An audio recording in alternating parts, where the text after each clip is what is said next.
الحمد لله والصلاة والسلام على رسول الله وعلى آله وصحبه وسلم تسليما كثيرا. أما بعد، السلام عليكم ورحمة الله وبركاته. درسنا maanta بإذن الله سبحانه وتعالى waxa uu ku saabsanaan doonaa wacyigelin iyo axkaamta la xidhiidha xanuunkan maanta jira waddankeennana ay muuqato inuu ka jiro weliba uu faafayo. marka koobaad, ilaahay baa subxaana wa tacaala ka waxa uu qadaraa u dhacaa iimaankaasi waynu xoojinaynaa se ilaahay subxaana wa tacaala uu ina amray inaynu nidhaahno qul lan yusiibanaa ilaa maa kataba allahu lana. waxaad tidhaahdaa nagu dhici maayo wax ilaahay subxaana wa tacaala noo qadaray mooyaane. xoojinta iimaankaasi waxay dawo inooga noqonaysaa baqaha xadka ka baxsan iyo argagaxa sababi kara qofku inuu daciifo oo xanuunka uu u jababa. mar labaadka ilaahay baynu subxaana wa tacaala baryaynaa oo aynu weydiisanaynaa inuu xanuunkaasi inaga nabadgeliyo. cidda uu ku dhacayna ilaahay subxaana wa tacaala si sahlan oo yasiran inuu u dhaafiyo o ilaahay uu ka shaafiyo. ilaahay isaga ayaa shaafiya, sidaa nebi maxamed uu odhan jiray anta shaafi laa shifaa ilaa shifaauk. ilaahayow adigaa wax shaafiya, bogsasha ma jirto taada mooyaane. ilaahay baynu subxaana wa tacaala ka magan gelaynaa xanuunkaasi iyo dhibaatadiisaba. dadka muslimiintana guud ahaan, gaar ahaana beledkeennan dadka jooga aynu ka magan gelinayna. waxaa kaloo inala gudboon walaalayaal, masaa-isha noocani marka ay jirto in axkaam bay kolley yeelanaysaa ee dadka culimada ah ee cilmigooda iyo diintooda lagu kalsoon yahay la weydiiyo. sida ilaahay subxaana wa tacaala uhi fas'aluu ahla dikri in kuntum laa taclamuun. wixii aydan garanayn cidda aqoon u leh weydiiya, oo dadku iyagu aanay isu fatwoon oo sida la quruxda badan ama ay ula muuqato un aanay sax u arag ay difaacayaan oo ay u doodayaan. waxaa ka mid a masaa-isha muhimkaa ay tahay in lagu baraarugsanaado qofka muslimka ee xanuunkaasi isku ogaada amaba se isku arkaa calaamadihiisa iyo amaaradihiisa, ama isaga shakiyaba, maadaama uu yahay xanuun isdhexgalku uu sabab u yahay gudbitaankiisa, waxaa waajib ku ah inaanu dadka muslimiinta la dhex iman. waayo nebigu calayhi salaatu wasalaam wuxu uhi laa yuriidu mumridun calaa musixin. mid xoolihiisu ay bukaan yaanu ku dhex darin oonu ku soo aroorinin xoolaha caafimaadka qaba. dadka bani aadamka ayna ka sii daran. shareecaduna ma ogola dhib toosa qofku inuu geysto iyo inuu sabab u noqdo midnaba. oo waxa uu ihi rasuulkeenu calayhi salaatu wasalaam xadiidka uu sanadkiisu xasanka yahay laa darara walaa diraar. waxaynu ogsoonnahay wax xanuunadan dhibaatadooda la arkay aada uga fudud qofka ku sifaysan buu diiday rasuulku calayhi salaatu wasalaam inuu dadka dhex yimaado. waman akala thuuman aw basalan falaa yaأti masaajidana. nebigu calayhi salaatu wasalaam wuxuu yidhi, sida muslim wariyey, qofka basal cuna ama toon cuna masaajidadeeda yaanu imanin. sababta loo diidayna waxay tahay labadaa geed waxay leeyihin ur aan fiicnayn oo dadka muslimiinta ee masaajida ku tukanaya dhibi karta. dhibta ay urtaasi geysanaysana waynu dareemi karnaa. dhibta ay xanuunada noocan oo kale geysanayaan haddii la garab dhigo inaanay waxba kaga dhacahayn. nebigu calayhi salaatu wasalaam wuxuu amray inuu gurigiisa ku tukado qofkaasi. waktigii nebigana calayhi salaatu wasalaam waxaa dhici jirtay ninka amarkaa khilaafa ee geedahaasoo ka uraya masaajidka yimaada in la qabto oo la jiido oo ilaa baqiic la geeyo oo masaajidka laga saaro. sababtuna waa dhibka uu geysanaya laga hortegaya. rasuulku calayhi salaatu wasalaam wuxuu sheegay geedaha urtoodu dadka muslimiinta iyo malaa'igta labadaba inay dhibayso. وإن الملائكة تتأذى مما يتأذى منه بنو آدم ملائكة waxay dhibsataa oo dhiba waxa bani aadam ka dhiba urta qarmuuna bani aadam ka dhibaysa malaa'igtana way dhibaysaa halka waxaynu ka garan karnaa walaalayaal wixii ka sii daran qur'aan fiicnayn ama la dhibsado masaajidka la yimaado ka dhib badan sida xanuunadan la kala qaado hadduu ilaahay subxaanahu wa tacaala idmo arrinkaasi inay ka sii daran yihiin oo ay tahay qofku inaan muslimiinta la dhex iman qofka la dhex yimaadaana uu noqonayo qof muslimiintii dhibay qofka muslimiinta dhibaana waa qof dembaabay oo dembi weyn galay والذين يؤذون المؤمنين والمؤمنات بغير ما اكتسبوا فقد احتملوا بهتانا وإثما مبينا بول إلهي كوا مؤمنين ترقى أي مؤمنات كالدمر كاردبية إياقون سمين وحلقوا ديبو حق أي تاي مركاين لديبو وحاي دبر كورتين بول إلهي سبحانه وتعالى الدنب وين كارن كآدي هذا اللوغة الدكتون هذا وحددك أن ku jirta cuqdad ah qofkii hadii la xanuunka soo qaaday sidoo ceeboobay oo kale xanuunku ceeb maaha waa wax ilaahay subxaanahu wa tacaala uu keeno ilaahayna xikmadu ka leeyahay in lagu imtixaamayo dhici karta hadduu kugu dhaco waxa kaloo dhici karta in ilaahay subxaanahu wa tacaala uu dambiye kaaga dhaafayo ama darajaad kor lagugu qaadayo dad xanuunka ku sabirto sabirkaanaad ku ixtisaabto ambiyadii ilaahay baa xanuunsan jirtay oo dadka u khayr badnaa nabiyullaahi ayuub baa xanuunsaday saynu ognahay oo muddo dheer oo 18 sannadood xadiista qaarkeed ay ku tilmaantay dhulyaal ahaa nabiyullaahi maxamed baa calayhi salaatu wasalaam xanuunsaday nebi ibraahim baa sheegay inuu xanuunsado markuu xanuunsadana ka shaafiya ilaahay uu yahay waidaa maridtu fahuwa yashfiin dadkii saalixiinta ah ee ahlul khayrka baa xanuunsan jiray markii maka laga hijrooday madiina la tagay Abu Bakar iyo Bilaal labadu way xanuunsadeen waxa ku dhacay dal tabiyeensi iyo jawigii magaalada Madiina ay la qabsan waayeen marka qofku inuu xanuunsada daliil uma aha inuu yahay qof xun oo Ilaahay ka fog ceebna ma xanuunku wuxuu qofku keensadana ma Ilaahay baa keena marka cuqdada noocaasi waa in la iska saaro weeyii qofka xanuunkaasi isku ogaada ama calaamadihiisa isku arka uu isbaaro ama base ugu yaraan uu isbaxnaaniyo isagu iskarantimeeyo oo dadkiisa laga bilaabo dadka guriga kula nool iyo ummadda inteeda kaleba waa inuu turo qofku dadka qaarkood maanta oo xanuunkaasi lagu sheegay markii lagu yiri orada gurigaagii fadhiiso way diideen sida dadka caafimaadka ka shaqeeya qaarkood ay noo sheegeen xafariisamayna naga tag bay ku yiraahdeen dadkii baana iska dhex qaadeen kuwaasi naftoodana way dhibayaan ummadoodii iyo dadkoodana way dhibayaan diintoodii ilaahay u soo dajiyayna way khilaafayaan waxa kaloo iyaduna jirta dadka dabadaha ka yimaada iyadoo xaaladan oo kale ay tahay inta awood loo leeyahay isu socodkaba in la joojiyo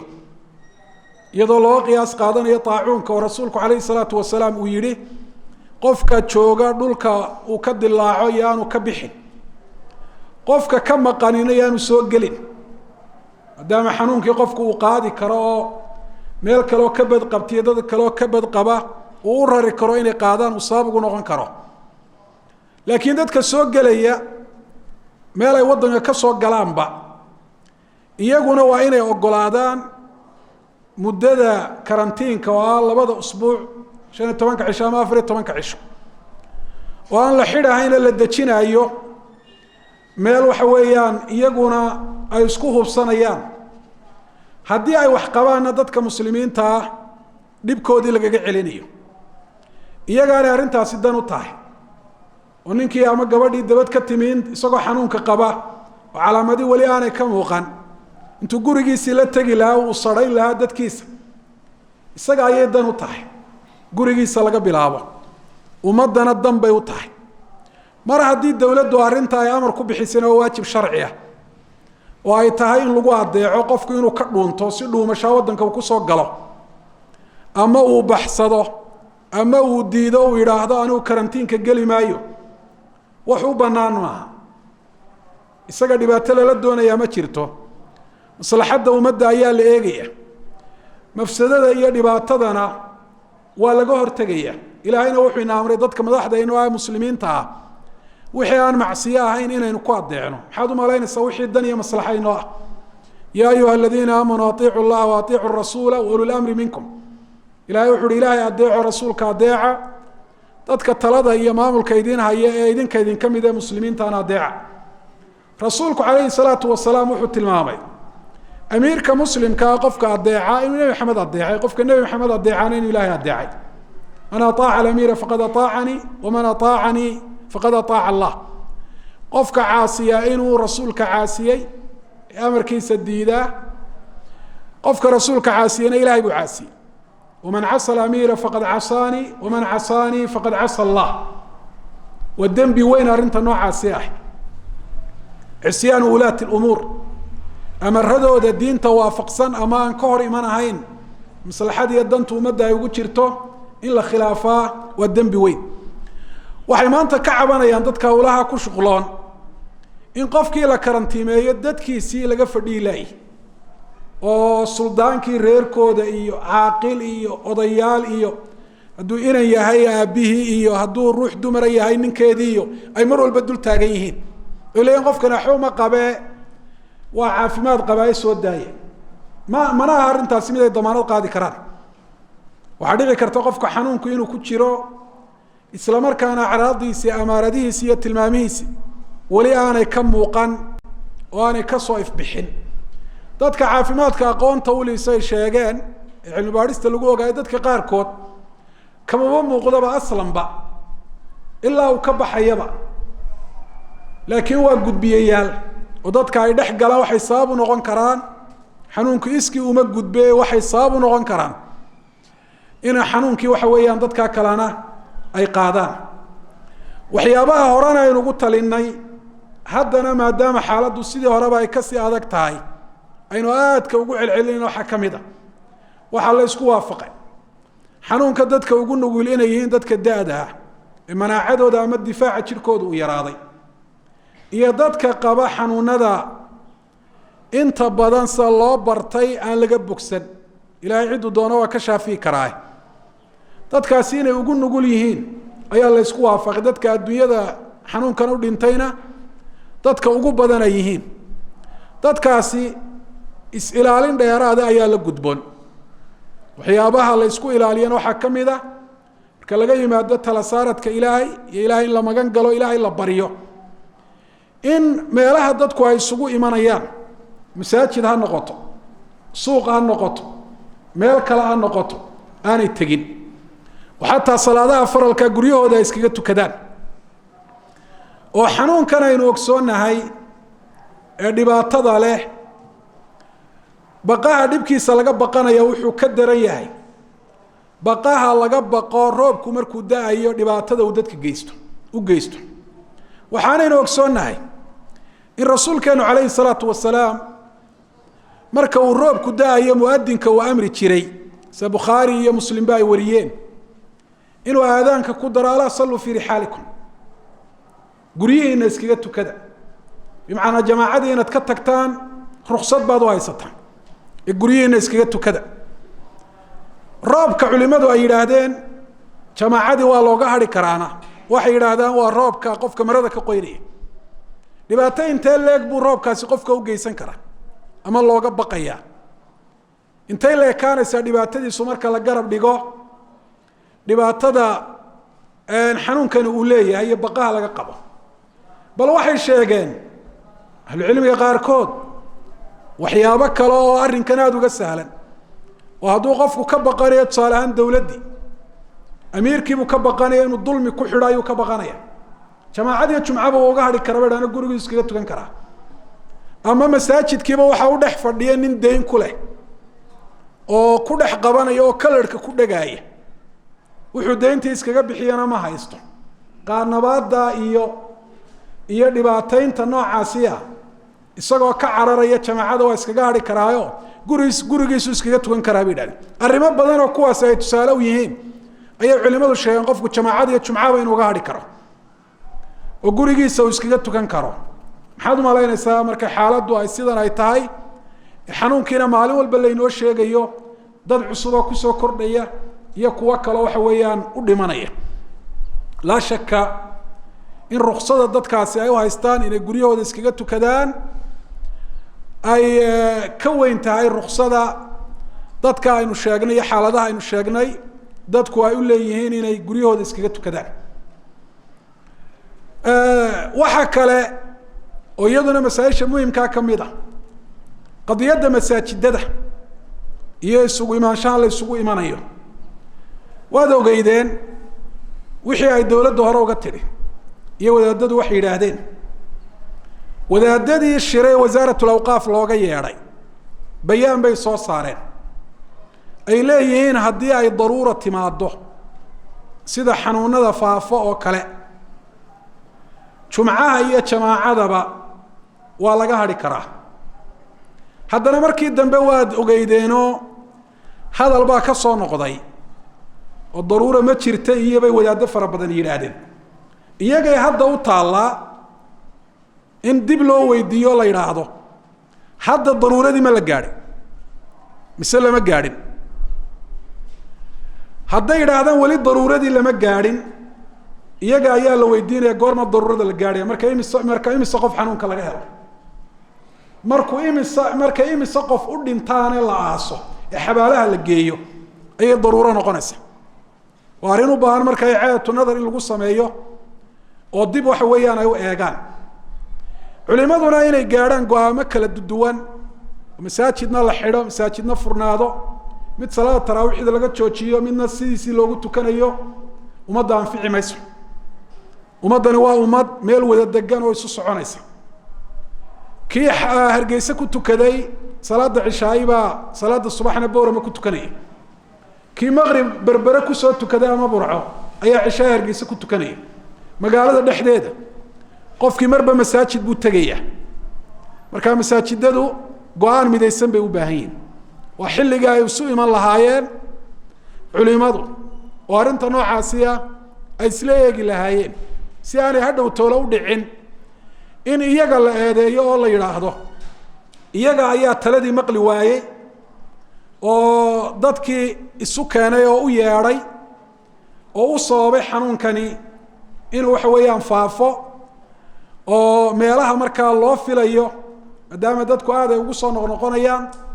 isla markaana ay imanayaan dadaan meelaha kale tageenba dadaan suuqna tageen meel kaloo lagu xoonsay inaan tageen ayaa masaajidka imanaya marka hadhow intii ay eedda noocaasi iman lahayd ee culimada iyo dadka ay diinta u hayaan ay u sheegayaan arrintaa ay isku nici lahaayeen hadda intay goorigoor tahay inay isu yimaadaan oo go-aan midaysan ay gaadhaan ayaa la gudboon oo weliba wasaaraddu iyadaa udubdhaxaade ay isugu yeedho haddii kale imika arrintu waxay u muuqataa isku tuurtuur bay u muuqataa dowladdana waxay leedahay culimadu go-aan ha gaadhaan iyagaa dadka diinta u haya masaajidadiina haya wadaadadiina waxay leeyihiin dowladdu iyadu go-aan ha soo saarto hadhow toolana cidda eedda qaadan doonta haddii ay dhibaata dhacdo ilaahay baynu ka magan gelaynaaye la garan maayo iyaduna isku tuurtuurka noocaasa ayuunbay ku dambayn doontaa dadka kale ee weli ay masaajidadu u furan yihiin inta go-aan la gaadhayo waxaan leeyahay war masaajidka bal salaad jamaacabaad u timaadaan iyo salaad jumce meelaha kale wax allaale wax loo tegaya aanu jirin een diinna loo tegahayn iyo cibaado adduunyana aan loo tegahayn war bal ha la iska daayo oo in la kala fogaado meelaha dadku ay ku badan yihiin qofku uu iska daayo wixii ay daruura keento mooyaane waxay ka mid tahay waxyaabaha sida tajribada hadda lagu ogaado ilaahay sababta uga dhigay xanuunkan faafitaankiisu inuu yaraado oo soo ururo uu koobnaado waana arrin dadkii inaga cilmi iyo caqliba badnaa inaga horreeyay inaga khayrka badnaa xanuunada sidan oo kale ee faafa in lagaga hortagi karo ay sheegeen oo taacuunkii taacuunu camawaas la odhan jiray ee ka bilaabmay tuulada magacaa leh oo ku taalla falastiinta ay yuhuuddu haystaan ee shaam ka mid ah dad badanna ay ku dhinteen ilaa 25 kun oo qof saxaaba ay ku jireen khayr badnaa Mucaad ibn Jabal qofkii isagu isla wad khayr badan tahay xanuunadan kuguma dhacayaan ha u fiirsado Mucaad ibn Jabal nabigu wuxuu tilmaamay yawm al-qiyaama culimada ummadda Nabi Maxamed markay yimaadaan dhagax masaafo tuuriya lagu gaarsiiyay soo ka horeeyay inuu imanayo bimaana waa ka fadli badan yahay hadana taaxunkaas dilay Abu Ubayda saas oo kale oo kamida ragii aadka u fadliga badnaa isaguna taaxunkaas ayuu dhintay Amr ibn Aas iyo rag dad fara badan oo kale saxaaba iyo taabiciin ballaahay aad u khayr badnaa oo khayru hadhihi umma kamidaha ummadan dadkeeda kuwa ugu khayrka badan Amr ibn Aas markii uu tagay Shaam dadkii muslimiinta ahaa tal uu soo jeediyay waxaanu aasay la isku waafaqsay in ilaahdu aqli badan nabi maxamedna iimaan buu uga marxaati kacay oo rasuulku wuxuu yiri ibn Aas mu'minan labada inana uu dhalay Aas waa laba muuminiina waa Amr ibn Aas iyo walaalkii wuxuu ku yiri war xanuunkani waa sida dabka oo kale dabkana waxaynu ogsoonahay dabku hadduu banaan u soo baxo oo wuxuu gubo oo ku sii noolaado uu waayo ma sii socdo ku bakhtiya wax urursan oo qabsado oo haddana wax kale urursan uu uga sii talaabo ayuun baa dabku inuu sii socdaa ay ku suurtoobaysa marka wuxuu xanuunkan waa dab oo kale tafarraqu fil awdiyati wal jibal warbuuraha iyo golaha iyo togaga iyo meelaha u kala kaca oo urursanaantan iska daayay buul Amr ibn Aas radiyallahu anhu saxaabiga oo nabiga kaleey salaatu salaam iimaanka uga marxaati kacay dadkeeni maanta waa loogu celceliyay intu xanuunka ay socdo waynu maqleen isu urur iyo isu imaansho badan oo diin iyo adduunyo midna baa laga faa'iidahayn sabab keenaysa xataa aan jirin ayaa dadkeeni maanta looga taaglay dhalinyarteeni in waayeelkeeni kamidiba wali maqaaxiya ay fadhiyaan iyagoo jilbaha iskula jiro oo goradda isgaliyay waxay qabaan iyagoo aan is ogeyn halkaas ay ka sheekeynayaan arahan habeenkii maadaama hadda ay rabadaan tahay marka laga baxo salaada taraawiix haddaad marto shaariiciyada magaalada ku yaala wajahadaha ku soo jeeda waxa dad fadhiya wad yaabaysa suuqii bay dadku iska tagayaan oo muraad weyn aanay u lahayn qaarqaad bay ku urursayin oo habeen dhaweedo aan u dhaadhacay suuqaas oo qof aan dawo uga doonay ilaahay yaa buu keenay sida qaadka gidaarada loola fadhiyo iyo sida ay dadku ugu urursan yihiin sidii hore way ka badantay maxaa loo joojinay dawladdu ay ku sababaysa xanuunkan ayuu faafitaankiisa sabab noqon karaa soo ma ahayn loo waxa inta soo qof ay iska daba taabanayaan isu soo ururna sababaye waxaad moodaa in inta xaaraanta soo galaysa daroogada marka horeba xaaraan tahay imikana amarka dawladda ku sii xaaraantimowday xaaraanimadeeda ku sii adkaatay ila laba dambi buu galaya qofka maanta iibinaya ama ka isticmaalaya dambi uu ka galay Allah xaaraantimeeyay dhibaatada uu leeyahay ogeed iyo dambi uu ku galay dadkii madaxda muslimiinta u talinayay yiri hal la joojiyo oo khilaafay amarkoodii uu kooriyay kiiba maanta sida loogu urursay wadada ay sula imanayaan wada qayilayaan qaarna ay iibinayaan kuwa kalena ay ku soo ururayaan hatta kuwii iibinayaba meelaha qaar kood isu soo ururayo oo dhinacyada waxa weeyaan isku haya oo hatta kala durka garan waayay waxaan oran lahaa war hadaana waxba inagu dhicin waana sida ilaahay aynu ka rajeynayno wa alxamdulillah wasaynu dooninay war waxba dhici kara xanuunkan inta uu ka sii badan kara haddaba waad arkaysaa dhowr maalmood gudahood baa 40 qof la sheegay iyo dhimasho iyaduna tira 5 qof ama 6 qof durba la sheegay marka hadhow toole saan la isu canaanan oo qofnaan oo oran alla talooyinkii miyaan maqlo oo aan ugu dhicin lowdii uu rasuulku inoo diiday oo wadi wayna saabaka shay'un fala taqul law anni fa'altu kada wa kada fa inna law taftahu 'amal ash-shaytan walakin qul qadara Allah ma shaa fa'al saani taasu dhicin oo hadhow shaydaanku aanu qalbigaaga murugo ugu ridin war hadda ayaynu wali bad qabnaa hadda ayaynu weli maraynaa meel sahlan war imika talooyinka aynu qaadano talooyinka aynu maqallo oo aad iyo aad aynu ugu dadaallo inaynu dhegaysano waxa weeyaan talooyinka laynoo soo jeedinayo aynu maqallo hadda waxaaba soo gelaysa ciiddii waxaanad moodaa dadku ilaalintii naftooda inay ka fadilayaan maryo yaryaroo cusub ay xidhaan faral maaha maro cusub inaad xidhato maanta waxaa kuu fiican suuqyada zaxmadda inaanad teginba oo maalinka ciiddana dharkaagii horead haysatay ka ugu fiican aad haysatay intaad maydhataad xidhato ila waajib maaha faral maaha dambaabi mayside naftaada inaad ilaalisaa ka mudan oo ka awleysan inaanad maalinta ciidda dhar cusub aanad xidhan oo dharkaagii hore waxa weya inaad xidhato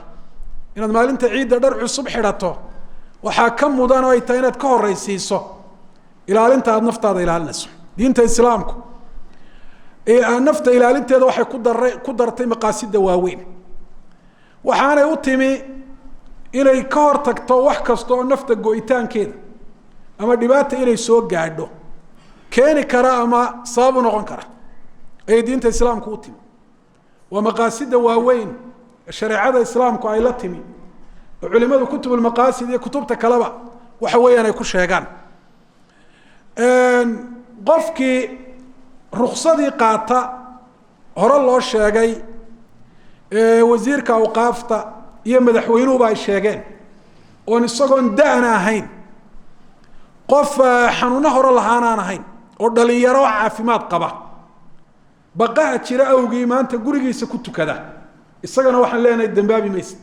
xataa haddii la dhaha salaatu ljamaca waa faral iyadoo culimada badankoodu ay yidhaahdeenba waa sunne waa mustaxab raajix haba noqoto daliil ahaan inay faral tahay sidaan aaminsannahay axaadiista nebigu calayhi salatu wasalaam ay tilmaamayso laakiin faralkaasayna horeba u tilmaannay baqa jira waa looga tegi karaa oo saansaantiisa iyo asbaabtiisa ay muuqato baqaha maanta jirana waynu aragnaa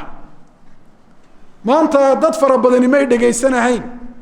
wacyigelintii la sheegaya intaan dad tiradan leeg xanuunkaan laga helin laakiin maanta markii la yidhi 11 baa shalay laga helay maanta 6 baa laga helay berrina mooyi wax soo yeedhi doona intaasoo qof baa nafbaxay oo dhintay dad fara badan iskood bay isaga daayeen masaajidada intii hore ugu tukan jirtay iyo inta maanta ku tukataa masaajidada qaarkood anigu aan arkay aad bay u kala badantay masaajid baan salaada subax ku tukan jiray salaada subax buuxsama oo xaafad aad u dad badan masaajidda kale aan ku dhaweyn ayuu ku yaala salaada subax rabadaanti waa buuxsami jiray bal iyadoo rabadaan ay marka qaarkood salaada subax buuxsami jiray saakaan eegayo 4 saf baan ku tukanay intii kale way iska banaanayd dad baa xanuunkii laga helay iyo qaar baa u dhintay baa dad fara badan reebtay Soomaa tii lagu sheegay taasoo ma ahayd marka hore baad ka dhagaadeegaysa war baqahan oo jira awgi si aanu qofku naftiisa dhibaato ugu saabin dadka kalena aanu dhibaato u saabin hadduu ruqsada iska qaato oo gurigiisa uu iskaga tukado ajarkii uu jamaacada ka heli lahaa inuu helo loo rajeynaya nabigu calayhi salaatu wasalaam wuxuu sheegay qofka cudurdaar awgii uga hadha ama u daaya acmaashii uu samayn jiray ee uu jeclaa uu niyeysnaana inuu sameeyo in ajarkoodii loo qoraayo wax allaale iyo wax ka khasaaraya ama ka baaqanayo xagga ajarka iyo xasanaadkaahi inaanu jirin arrinta noocaasi ah haddii ay xaaladdu sidan kasii adkaato dadka iyadoo aanay cidibo u sheegin bay iska qaadan doonaan laakiin aan waxaan leeyahay inta ay sahlan tahay ha la qaato dumar guryahooda ha joogaan xataa adeega ay u tegayaan suuqyada ha koobaan oo ha ururiyaan oo halkay maalin walba ka tegi lahaayeen intii suurtagale ugu yar ha kusoo koobaan masaajidada marka horeba nebigu dumarka wuxuu ku yihi buyuutuhunna khayru lahunna guryahooda u khayr badan iminkana guryahooda u khayr badan xaaladan aad arkaysaana way jirtaa guryahooda ku tukadaan caruurta yarare marka horeba salaade aanay faral ku ahayn waxba yaan lagu soo dayin masaajidada iyo suuqyada iyo meelaha kaleba salaada guryaha ku tukada ha la yidhaahdo oo meelaha dadku ay isugu imanayaan carruurta yaryaan lagu soo daynin waxaan leeyahay adigu haddaad isleedahay waad xoog weynto waad caafimaad qabtaa oo xanuunku xataa hadduu kugu dhaco waxba ku yeeli maayo iyadoo ay dhici karta in wax ku yeelo dad badan oo xoog ah oo caafimaad qabay ayaa maanta u dhintay waa qof iyo ajashi weeye cid u dhiman doontana ilaahay baa subxaana watacaala og waxaad ogaataa inaad xanuunka u geyn karto dad eheladaada jaarkaaga ah qaraabadaada muslimiinta walaalahaaya oo iyagu taag daran xanuunaha ayaa ogeed amaba se iyagu waxa weeyaan da-ah oo si da ahaanba waxa weeyaan u jilcay markaa qofku inuu naftiisa qura eega maaha haddaanu xataa qofku naftiisa u turahayn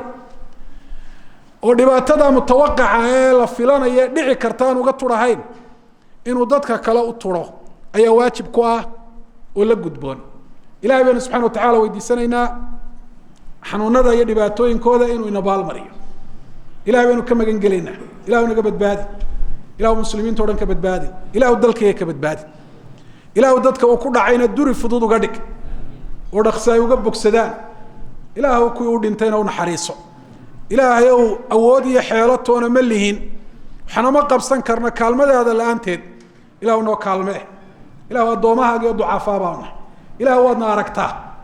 waad aragtaa ilaahay ow dadkayga dacfigooda waad aragtaa dhinac walba